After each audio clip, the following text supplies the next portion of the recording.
father, Donald Wayne Terrell, is president of New and Improved Media, a media consulting company based in El Segundo, California.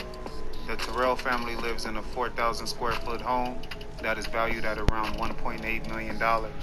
They would often take lavish vacations and attend parties thrown by their wealthy clients and neighbors.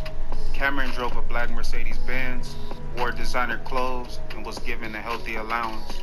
Cameron attended Palos Verdes High School, which is one of the top-rated schools in Southern California. By all accounts, the Terrell family was living the American dream, but behind closed doors, the family was in turmoil. Cameron and his parents didn't get along, which led to daily arguments. Cameron began to rebel against his parents, would often run away from home. There are a lot of rumors regarding Cameron and how he initially connected with people in South Central. Some say it was through drugs, and some say it was through social media. But one thing is clear, once Cameron made his way to South Central, he became infatuated with the streets. Cameron became good friends with one of the boys there. He would stay at his house for days, weeks, and months at a time, and would even call the boy's mother, Mom. Sometime later, the boy was being courted by the Rolling 90s Crips and told Cameron he should also join. Cameron jumped at the opportunity, and shortly afterwards, the two boys were initiated into the gang at Jesse Owens Park, which is a stronghold of the Rolling 90s. Cameron dove headfirst into the gang life. He was given the nicknames Milk, White Boy, and Bright Eyes. He would get clothing made with his gang and nickname in large letters. He even got a tattoo of the Washington Nationals logo on his chest, which is a logo the Rolling 90s adopted to represent Western Avenue, a street that stretches through the heart of their territory.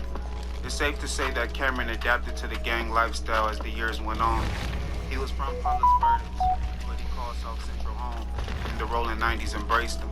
It's been said that Cameron was no stranger to crime, and he indulged in everything the gang lifestyle had to offer. Things like drugs, robbery, and murder. On the morning of October 1st, 2017, Cameron and two other young men were riding in his black Mercedes-Benz. The group was armed as they entered the territory of a longtime rival gang, the A-Tray Gangsta Crips. The rivalry between the Rolling 90s Crips and the A-Tray Gangsta Crips goes back decades, and fights and shootings aren't uncommon between the neighboring gangs. Around 11:26 a.m., a 21-year-old man named Justin Holmes was walking down the street with two other people. As the group walked down 78th Street towards Western Avenue, they were approached by two men. The two men asked him what gang they were from. Holmes replied that he didn't gangbang. One of the men put out a chrome revolver from his sweater and began to open fire. Holmes was shot as the two people with him ran away. The suspects ran to a You can't go nowhere. You fucking asshole. Don't come back in here. You can't come back in here. They then returned to the scene and stayed with Holmes until help arrived. Holmes was taken to the hospital and pronounced dead at 12:02 p.m. The autopsy would later show that he was shot twice, including a fatal shot to the back. Detectives working the case began their investigation. They began to look into the background of Holmes in an effort to find a motive for the murder. They found that Holmes nor the people he was walking with had any gang affiliation. Holmes was a college student and had a job working for U-Haul. He had a day off from work and decided to hang with some friends. One of the people with Holmes during the shooting picked out the gunman from a photographic lineup. The shooter was a 16-year-old gang member. Investigators then swept the area looking for other witnesses when they noticed a surveillance camera near the scene. They contacted the owner and asked for the camera footage. Upon reviewing the video, detectives saw the two suspects get into a waiting black Mercedes-Benz and speed off. Immediately, Cameron became a prime suspect. Police knew Cameron due to interactions at Jesse Owens Park in early 2017 and knew he drove a black Mercedes-Benz. Detectives interviewed Cameron about the murder. He admitted to driving the car at the time. Cameron was arrested on October 12th and his bail was set at $5 million. The two young men that were with Cameron were also arrested on October 12th. When the police searched the home of the shooter, they found a chrome .38 special revolver. He would later admit to shooting Holmes. The names of Cameron's accomplices weren't released because they were both minors at the time of the murder, whereas Cameron was 18 years old and legally an adult at the time of the murder. Cameron and his two co-defendants were charged with 1 count of premeditated murder and 2 counts of attempted murder with gang enhancements.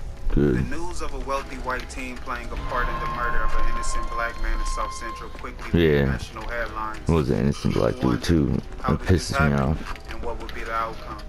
Cameron sat in jail He's for a about fucking a week, college student. was released when his family owed $500,000 $5 million bond. Cameron's two accomplices remained in jail. Cameron's family was shunned by their Palos Verdes community.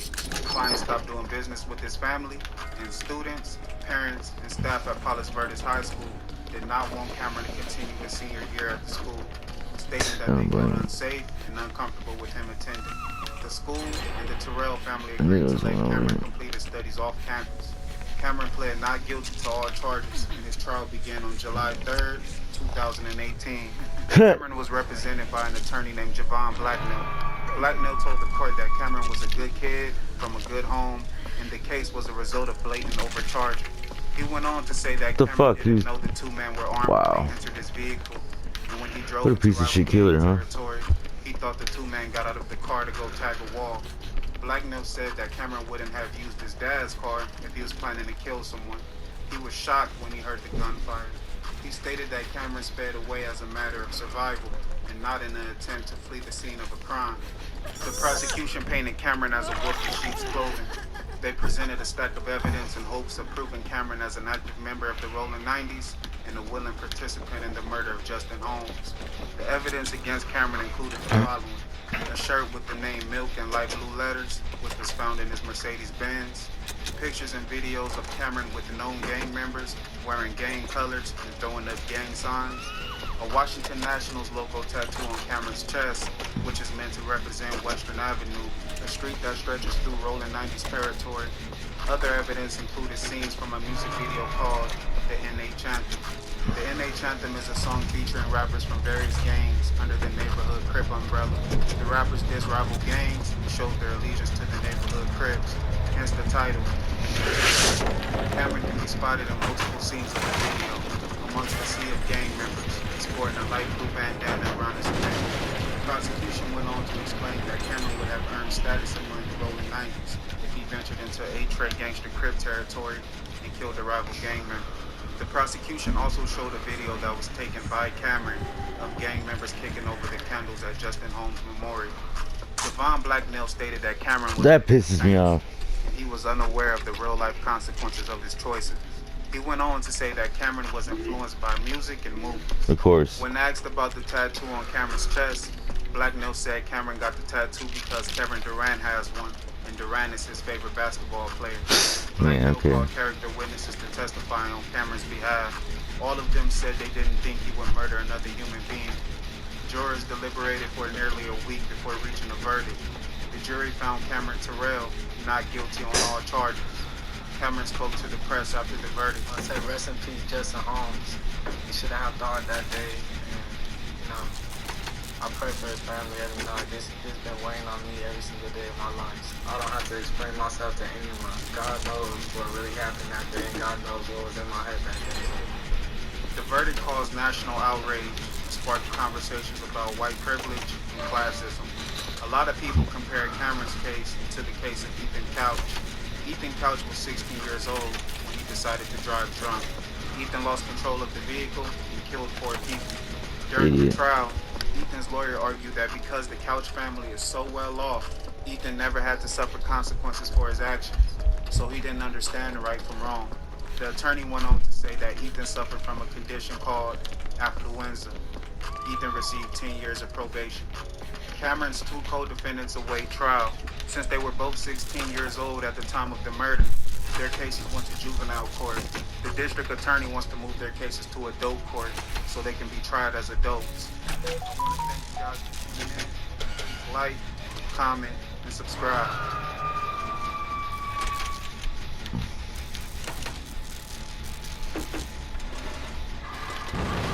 Fuck.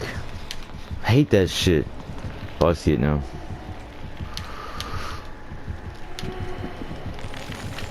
Oh shit! Of course, you're one of those bitches.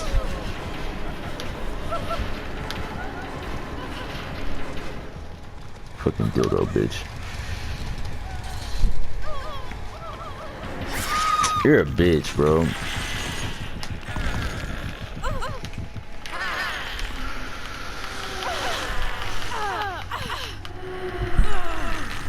Yeah, I think I faced this bitch before.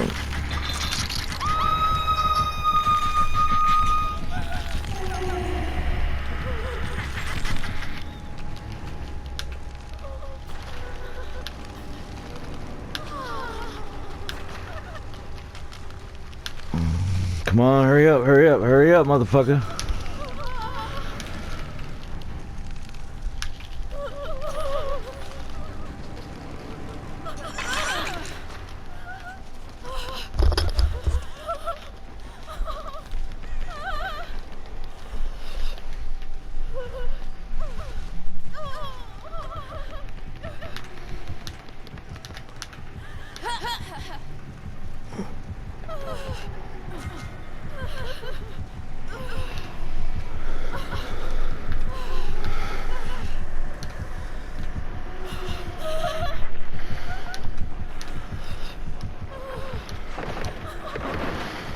She's that way.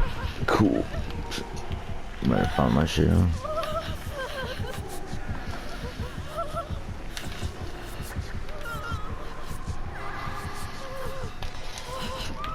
Fuck.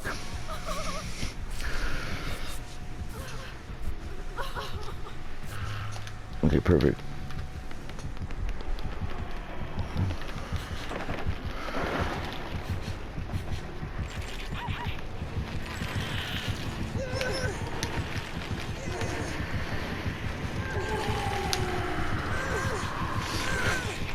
Fuck.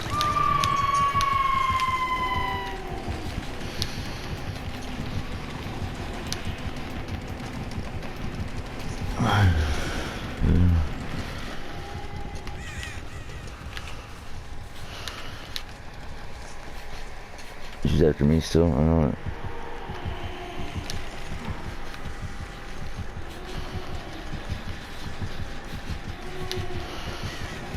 Yeah, she's gonna have that shit, but I can't do anything about it because she's after me all the fucking time.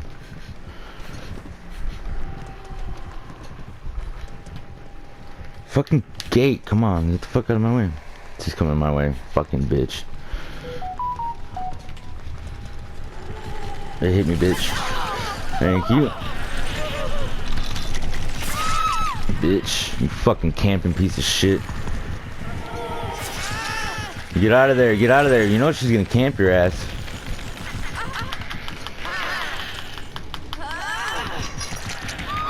Nice try, but...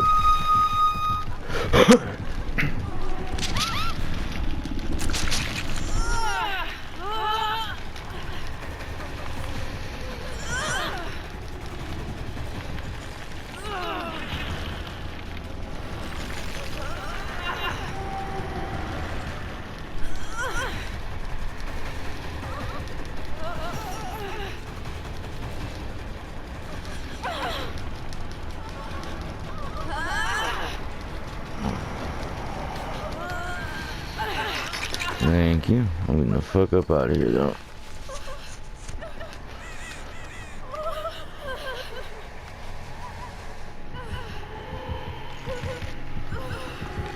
You really tunneling me, bro?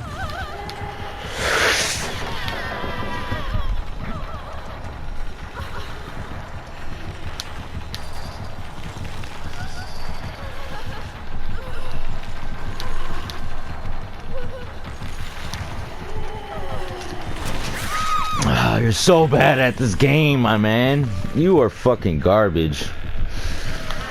What a little bitch. I hope you get A's, you fucking bitch. I fucking can't stand motherfuckers like this piece of shit.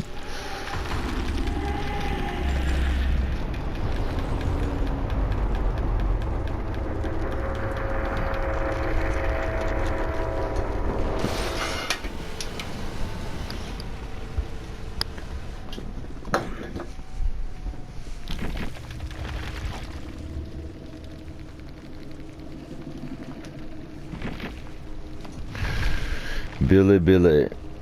Bilibili. Bilibili.